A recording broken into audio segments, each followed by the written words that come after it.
মিয়া ভাই আসসালামু আলাইকুম। ওয়ালাইকুম আসসালাম। কেমন আছেন? আল্লাহ রাখেন ভালো। বয়স কত দাঁড়িয়েছে? আলহামদুলিল্লাহ ভালো। 84 বছর।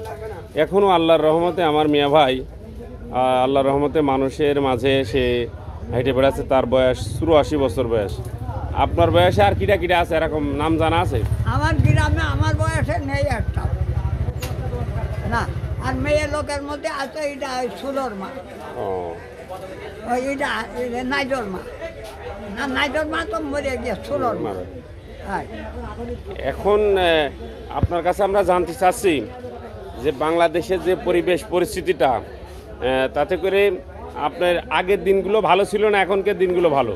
আচ্ছা, আমি একের কথা বলবো। আমি বুড়ো মানুষ, মুরব্বী মানুষ। আগে ছিল 4 আনা কেজি চাল, 8 আনা কেজি চাল, 1 টাকা কেজি চাল। আর এখন প্রায় 100 টাকা, 60 টাকায় ধরো, 60 টাকায় 60-70 টাকা। হ্যাঁ, আর সেকেন্ডার বোধ হয় 80 টাকা মিনিকেট। আমি আন্দাজে করছি। মিয়া ভাই, আপনি বর্তমান এখন রাষ্ট্রীয় ক্ষমতায় কোন দলের দেখতে চান? বিএনপি আছে, আওয়ামী লীগ আছে, জাতীয় পার্টি আছে, জামাত আছে, জাসদ আছে, কার দেখতে চান? আচ্ছা, আমি 1 নম্বর কথাই কব। কও। 1 নম্বর জামাত। 1 নম্বর জামাত। জামাত। জামাতকে আপনি ভালোবাসেন কেন? জামাতটা ভালোবাসে, আমরা মুসলমান। আমরা তো খ্রিস্টান না, বাউন না, আমরা মুসলমান জাতি, আমরা টুপি জাতি। টুপিটা কেন হইল? জি, টুপিটা হইল নুনু কাটার জন্য। নুনু কাটার জন্য টুপিটা হইল। আমি পাগলের কথা করছি কিনা বিশ্ব রেকর্ড। টুপিটাই আমাকে নুনু কাটার মাথার জন্য। আল্লাহ দিয়ে মুসলমান, মার পেটে আইছি মুসলমান হয়ে যাব, মুসলমান হয়ে ওই মাটি যাব। ওই মাটিতেই আমরা জন্ম, আবার ওই মাটিতেই আমরা গই না। এই জামাতের মার্কা কি জানেন? জামাতের মার্কা নাঙল নাকি? কি মার্কা? নাঙল নাকি না ফুল, গোলাপ ফুল? না, ভালো করে বলেন। আমার ভালো খেয়াল নেই। ও নাঙল, ও দাড়ি পাল্লা। হ্যাঁ, দাড়ি পাল্লা। আচ্ছা হোক। আচ্ছা, কব আমি, এই দাড়ি যদি ঠিক হয় তো ভেস্তের মাটিতে ঠিক হবে।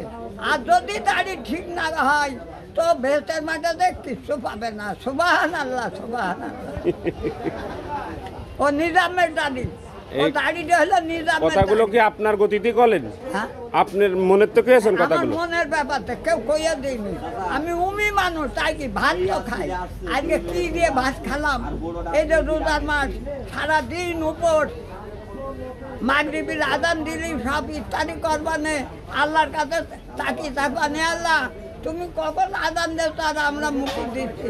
যেতলা তোমার ডাক না শুনতে আমরা মুখী দিতে পারছি না। তোমার বিধান, তোমার পালন করতে হচ্ছে। তাই প্রিয় দেশবাসী, আপনারা শুনতে পারলেন আমার মিয়া ভাই অত্যন্ত সরল সোজা মানুষ। আমার মনে কোনো দ্বন্দ্ব নেই। সে তার নিজের মনের কথা আজকে আমাদের দবির আলী নিউজে ব্যক্ত করেছেন। সকলে ভালো থাকবেন, সুস্থ থাকবেন এবং মিয়া ভাইয়ের জন্য দোয়া করবেন। আসসালামু আলাইকুম। ওয়ালাইকুম আসসালাম, রহমতুল্লাহ, বরকাতুহু।